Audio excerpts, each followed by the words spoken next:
வணக்கம். என்ன செய்தி பார்க்க போறோம்னு கேட்டீங்கன்னா, கழட்டி விடப்பட்ட செல்வ பெருந்தகை, டெல்லி காங்கிரஸ் தலைமை அதிரடி.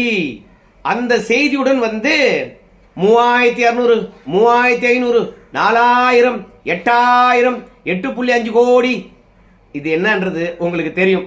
அந்த செய்தியும் பார்க்க போறோம். இன்னைக்கு தமிழ்நாட்டுக்கு நல்ல நேரம் இல்லை போல இருக்குதுங்க.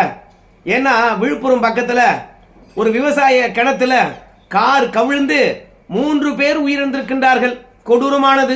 சாலைகள் அந்த அளவுக்கு தரமானவையாக இருக்கிறது.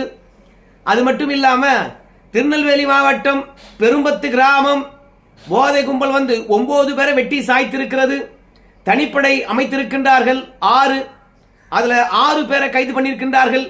6 பேரையும் தனித்தனியே வைத்து விசாரிக்கின்றார்களாம். இந்த கொடுமை என்ன தெரியுமா? அதே பெரும்பத்து கிராமத்துல டீ கடையில பெட்ரோல் குண்டும் வீசி இருக்கின்றார்கள். போதை ஆசாமிகள் என்று சொல்லி இந்த அரசாங்கமானது இந்த படுகொலையை திசை திருப்ப பார்க்கிறதா? இல்ல எதற்காக டீ கடை மீது பெட்ரோல் குண்டு வீசணும்? போதை ஆசாமிகளா இருந்தா பெட்ரோல் குண்டு தயாரித்து கொண்டு கரெக்டா பெரும்பத்து கிராமத்தில் இருக்கக்கூடிய டீ கடை மீது எதற்காக பெட்ரோல் குண்டை வீசணும்? அப்ப ஏதோ ஒரு முன் விரோதம் இருக்கிறது, இல்ல சாதிய கொடுமைகள் இருக்கிறது, ஏதோ ஒரு பிரச்சனை இருக்குது. பிரச்சனைய வெளியே சொல்லாம படுகொலை நடந்ததை மட்டுமே இங்க விசாரித்துக் கொண்டிருப்பதாக நமக்கு கண் துடைப்பாக செய்திகளை வெளியிடுகின்றது ஊடகம். சரிப்பா, செல்வ பெருந்தகையை காட்டி விட்டுட்டாங்களா, என்ன விஷயம் அப்படின்னு கேக்குறீங்களா? அதுக்கு முன்பாக உங்ககிட்ட ஒரு வேண்டுகோள், மறக்காம இந்த விவசாயினுடைய யூடியூப் சேனலை இதுவரைக்கும் நீங்க சப்ஸ்கிரைப் பண்ணலனா சப்ஸ்கிரைப் பண்ணிக்கிட்டு சப்போர்ட் பண்ணுங்க. டெல்லி மேலிடமானது செல்வ பெருந்தகை கிட்ட எதுவுமே சொல்லல. திடீர்னு காங்கிரஸ் எம்எல்ஏக்கள் 18 பேர் இருக்கிறாங்கல்ல, அதுல 17 பேர்கிட்ட நேரடியா கேசி வேணுகோபால் அவர்கள் போன் பண்ணி பேசியிருக்கின்றார். நாம எந்த கூட்டணிக்கு போலாம், எந்த கூட்டணியில இருக்கலாம், எந்த கூட்டணியில் இருந்தா நம்முடைய கட்சிக்கு நல்லது, உண்மையாகவே திமுக நம்மள மரியாதை தான் நடத்துதா, திமுக கூட்டணியிலே தொடரலாமா, திமுக காரங்க நம்மளை எப்படி பாக்குறாங்க, திமுக கூட்டணியிலே இப்ப நீடித்தோம் என்றால் திமுக காரன் இப்ப நம்மளுக்கு வேலை பார்ப்பானா, இல்ல நாம திமுக காரனுக்கு வேலை பார்ப்போமா, திமுக சொல்ற மாதிரி நம்ம 25 தொகுதி வாங்கிக்கலாமா, மாநிலங்களவை ஒரு தொகுதி கொடுக்குறாங்க அதை வாங்கிக்கலாமா, காங்கிரசுக்கு அவ்வளவுதானா தகுதி, நீங்க கட்சியை வளர்க்கவே இல்லையா, 25 இடங்கள்ல போட்டி போடுகின்ற அளவுக்கு தான் நீங்க கட்சி வளர்த்திருக்கீங்களா, 60 ஆண்டு காலம் ஆட்சியை விட்டு காங்கிரஸ் இதே தமிழகத்துல மீண்டும் எப்போது காமராஜர் ஆட்சியை கொண்டு வர போறோம், மதசார்பற்றவர்கள் நம்மளை நம்புறாங்களா இல்லையா, சிறுபான்மையினர் நம்மளை நம்புறாங்களா இல்லையா, அப்ப காங்கிரசுக்கு வாக்கு இருக்கா இல்லையா, நாம திமுகவை அண்டித்தான் வாழ வேண்டுமா, விஜயுடன் போலாமா வேணாமா, விஜய் அவர்களை பொறுத்த வரைக்கும் நம்மளை எப்படி நடத்துகிறார், விஜய்க்கு எவ்வளவு செல்வாக்கு இருக்கிறது, விஜயுடன் போனோம்னா நாம அவங்களுக்கு வேலை செய்யணுமா இல்ல அவங்களுக்கு நமக்கு வேலை செய்வாங்களா, விஜயுடன் போறதுனால தமிழ்நாட்டோடு நமக்கு நலம் கிடைத்து விடுமா இல்ல தமிழ்நாட்டை தாண்டி நலன்கள் நமக்கு கிடைக்குமா? சோ விஜயனுடைய செல்வாக்கு மற்ற மாநிலங்கள் எப்படி இருக்குது? அது மட்டும் கிடையாது, விஜய்க்கு செல்வாக்கு 18 40 வயதுக்குள்ளதான் இருக்கிறதா? 18 40 வயது என்றால் அது வெற்றி பெறுவதற்கான ஒட்டுமொத்த அச்சாரமாக அமையுமா? இன்னும் கூடுதல் வாக்குகள் பெற வேண்டுமா? விஜயுடன் சேர்ந்தா திமுக வெற்றி வாய்ப்பு எப்படி இருக்கும், அதிமுக வெற்றி வாய்ப்பு எப்படி இருக்கும்? சோ திமுகவை இந்த தேர்தலில் தோக்கடிக்கணுமா, வெற்றி பெற வைக்கணுமா? நாம விஜயுடன் போறதுனால விஜய் வெற்றி பெறாரு இல்லையோ திமுக வெற்றி பெறுமா? தொடர்ந்து திமுக பொறுத்த வரைக்கும் உரிமை தொகைகளை அதிகப்படுத்தி கொடுக்கிறது, 2வது முன்கூட்டிய பணம் கொடுக்கிறது. இப்ப நான் கேட்டீங்கன்னா மாற்றுத்திறனாளிகளை பராமரிக்கிறவங்களுக்கு பணம், கைம்பெண்களுக்கு பணம், முதியோர்களுக்கு பணம், அது மட்டும் இல்லாம மீனவர்களுக்கு பணம், இப்படி ஏகப்பட்டவர்களுக்கு பணத்தை வாரி கொடுத்திருக்கிறது. இதெல்லாம் தேர்தலில் எதிரொலிக்குமா? திமுக பொறுத்த வரைக்கும் காங்கிரஸ் ஒரு பொருட்டா கருதுதா இல்லையா? காங்கிரஸ் இல்லை என்றால் வெற்றி பெற்று விடுவோம் என்ற நிலைதான் தமிழகத்தில் இருக்குதா திமுகவுக்கு? சோ காங்கிரஸை மையப்படுத்தாத செல்வ பெருந்தகை அவர்கள் கட்சியில் இருக்கணுமா? செல்வ பெருந்தகை அவர்களை பொறுத்த வரைக்கும் திமுக ஆதரவாகத்தான் இருக்கின்றாரா? காங்கிரஸ் பக்கம் அவர் பேசுவதே கிடையாதா? இணக்கமான சூழ்நிலையை காங்கிரசுக்கும் திமுகவுக்கும் அவர் ஏற்படுத்த மறுக்கின்றாரா? இல்ல அவர்தான் காங்கிரசுக்கும் திமுகவுக்கும் இணக்கமான சூழ்நிலையை உருவாக்குகின்றாரா? செல்வ பெருந்தகை பாத்தீங்கன்னா கூட்டணி பேச்சுவார்த்தை தொடரலாமா தொடரக்கூடாதா? திமுக பக்கம் இருக்கிறாரா, காங்கிரஸ் பக்கம் இருக்கின்றாரா? செல்வ பெருந்தகை பேசுறதுதான் கள நிலவரமா, இல்ல மற்றவர்கள் பேசுகின்றீர்களே இதுதான் கள நிலவரமா? நம்முடைய தகுதி என்ன, காங்கிரஸ் வளர்வதற்கு மேற்கொண்டு நம்ம என்ன பண்ணணும், திமுக தகுதி என்ன, நம்மளை சேர்த்துக்கிட்ட திமுக லாபம் என்ன நஷ்டம் என்ன, இப்படி எல்லா விஷயத்தையும் விரிவா வந்து பாத்தீங்கன்னா அந்த 17 எம்எல்ஏ கிட்ட தனித்தனியே வந்து காங்கிரஸ் மேலிடமானது பேசியிருக்கு. கேசி வேணுகோபால் இப்படி 17 எம்எல்ஏக்களை செல்வ பெருந்தைக்கு கைட்டி விட்டுட்டு பேசியிருக்கிறார்னாவே செல்வ பெருந்தைக்கு கல்தா கொடுக்க போறாங்க அப்படின்னு அர்த்தம். செல்வ பெருந்தைக்கு தலைவராக்கினதே 2 பேர் தானுங்க, ராகுல் காந்திலாம் இல்லைங்க. ஒன்னு ஏற்கனவே இருக்கக்கூடிய நம்ம திமுக கழகம். ஏன்னா திமுகவுக்கு எவன் ஜாலரா போறானோ அவன் மட்டும்தான் தலைவராக இருக்க முடியும். அப்படி இருந்தாதான் காங்கிரஸ் ஆனது தொடர்ச்சியா வந்து தன்னுடைய நிலையை தாழ்த்தி கொண்டு காங்கிரஸ் தலைமைக்கு நம்ம காங்கிரஸ் வந்து பாத்தீங்கன்னா திமுக இருந்தாதான் வெற்றி பெறும் அப்படின்னு ஜாலரா போறதுக்கு திமுக கைகுலியா தான் இருக்கணும் அப்படின்றதுக்காக திமுக வந்து பரிந்துரைத்த ஆட்கள் தான் தலைவராக வராங்க. அப்படி முதல் முறையாக செல்வ பிறந்தை அவர்கள் மாற்றுக் கட்சியிலிருந்து வந்து காங்கிரஸ்ல வேலை பார்த்து எம்எல்ஏ ஆகி உடனே தலைவராகிறார்னா திமுகவுடைய ஆசீர்வாதம். இன்னொன்னு சாதி ரீதியா வந்து பாத்தீங்கன்னா மல்லிகார்ஜுன கார்கே பொறுத்த வரைக்கும் எப்போதும் சாதி ரீதியாக தான் செயல்படுவாரு. அவங்க சாதி என்னவோ அவங்க சாதிக்காரங்க தான் அதிகாரத்தில் வரணும், அவங்க சாதிக்காரங்க தான் கூப்பிட்டு பேசுவார், அவங்க சொன்னதான் உண்மை. ஸோ இது ராகுல் காந்திக்கு எப்போதும் பிடிக்கல, சோனியா காந்திக்கு எப்போதும் பிடிக்கல. ஏன்னா காங்கிரஸ் ஆனது அனைவருக்குமானது, ஆனா ஒரு சாதி ரீதியா கொண்டு போறது ராகுல் காந்தி பிடிக்கவே இல்லை. அதனால மல்லிகார்ஜுன கார்கே அவர்களை நம்பவும் மாட்டாங்க, மதிக்கவும் மாட்டாங்கன்னு வச்சுக்கோங்களேன். அதே மாதிரி இப்ப செல்வ பிறந்தைக்கு தலைவராகிறதுக்கு காரணம் மல்லிகார்ஜுன கார்கே சாதி பாசம். மற்றபடி காங்கிரஸ்ல ஆதி காலம் தொட்டு உழைக்கக்கூடிய பல திறமை வாய்ந்த பல பேர் இருக்காங்க. நம்ம அக்கா இருக்காங்களா ஜோதிமணி, திமுகவுடன் எப்படிலாம் சண்டை போடுறாங்க, காங்கிரஸ் உரிமைக்காக களத்தில் எப்படி போராடுறாங்க. சோ நீண்ட நாளா வந்து பாத்தீங்கன்னா கார்த்திக் சிதம்பரம் இருக்கின்றார். கள நிலவரத்தை உண்மையாக தெரிந்து வைத்திருக்கக்கூடிய மனுஷன், சர்ச்சை இல்லாம நேர்மையாக அரசியல் பண்ணக்கூடிய ஒரு மனுஷனாக ப சிதம்பரத்துடைய மகன் இருக்கின்றார். ப சிதம்பரம் நயவஞ்சகக்காரன். நல்ல ஆளுமைகள் இருந்தா அது சிறுமைப்படுத்துவான். ஜெயலலிதா போன்றவங்க நல்ல ஆளுமை, ஆனா அவங்கள பயங்கரமா சிறுமைப்படுத்துவான் அந்த பாவி. அதுக்கு காரணம் இவன் கொள்ளடிப்பதை ஜெயலலிதா சில தருணங்களை தடுப்பது. அதனால ப சிதம்பரம் பொறுத்த வரைக்கும் நயவஞ்சகன், அவன் நல்லவன் கிடையாது, நாட்டையே விற்க முற்பட்டவன். அவனுக்கு புள்ள பிறந்திருக்கு பாரு கார்த்திக் சிதம்பரம், நேர்மையானவன், உண்மையை பேசுகின்றான். அரசியல் என்றாலும் நேர்மையா இருக்கிறது. அண்டை நாட்டில் சண்டை நடந்தாலும் நேர்மையா ஆதரிக்கின்றான். ஈரான்ல சண்டை நடப்பது தொடர்பாக நேற்று நம்ம தந்தோம். கரடியே காரி துப்புன மாதிரி கமேனி ஆட்சியானது எவ்வளோ பெரிய மோசமான ஆட்சி. இங்க ஜனநாயகத்துல வந்து கலைஞர் எவ்வளவு மோசமான ஆட்சி நடத்தினாரோ, இன்னைக்கு ஸ்டாலின் வந்து பாத்தீங்கன்னா தமிழ்நாட்டை கொலைகளமாக மாற்றி வச்சிருக்கின்றாரோ, யாருக்கும் பயம் இல்லை. அதே மாதிரி குடிக்கிறவனுக்கு எந்த விதத்திலும் குடும்பத்தை பற்றி சிந்திக்கக்கூடிய எண்ணம் இல்லை. ஏன்னா எல்லா ரேட்லயும் சரக்கு, எல்லா தரத்திலையும் சரக்கு. நீ குடிச்சா மட்டும் போதும், கவர்மெண்ட்டுக்கு காசு கொட்டினா மட்டும் போதும், அதை கொண்டு வந்து நான் இலவசமாக எல்லோருக்கும் வாரி தந்தா போதும் அப்படின்றதுனால குடும்பங்களை அழிக்கக்கூடிய ஒரு திராவிட மாடல் ஆட்சியா இருக்கு பார். அந்த மாதிரி வந்து ஒரு சர்வாதிகார ஆட்சி பண்ணவன் இந்த கமனி.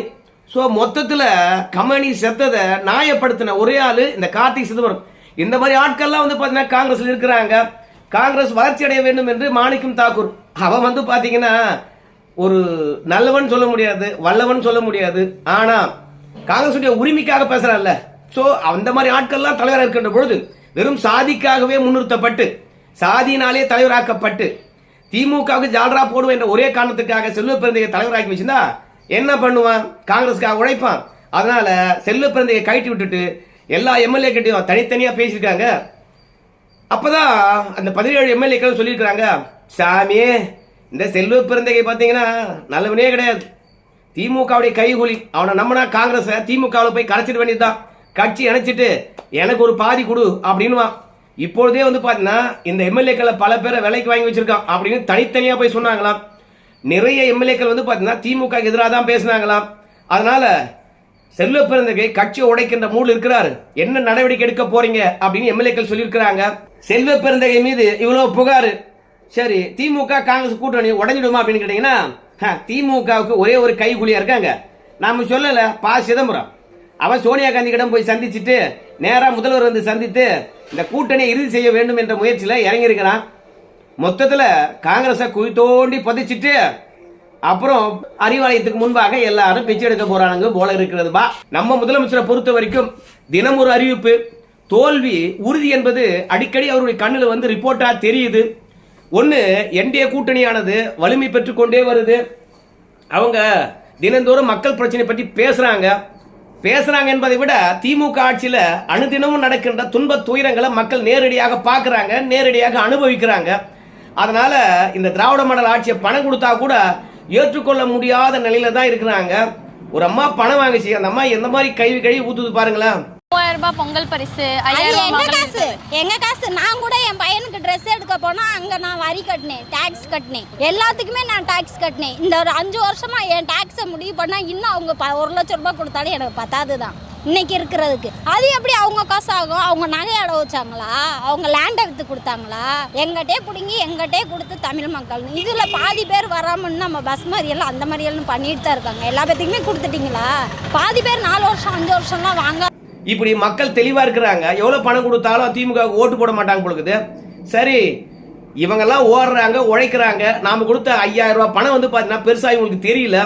ஆனா வீட்டிலேயே முடங்கி இருக்கக்கூடிய கைம்பெண்களா இருக்கலாம், கணவனை இழந்த கைம்பெண்களா இருக்கலாம், அவங்களுக்கு வந்து நம்ம உதவித்தொகையை பொறுத்த வரைக்கும் 1200 ரூபாய் கொடுக்குறோம். முதியோருக்கு 1200 ரூபாய் கொடுக்குறோம்.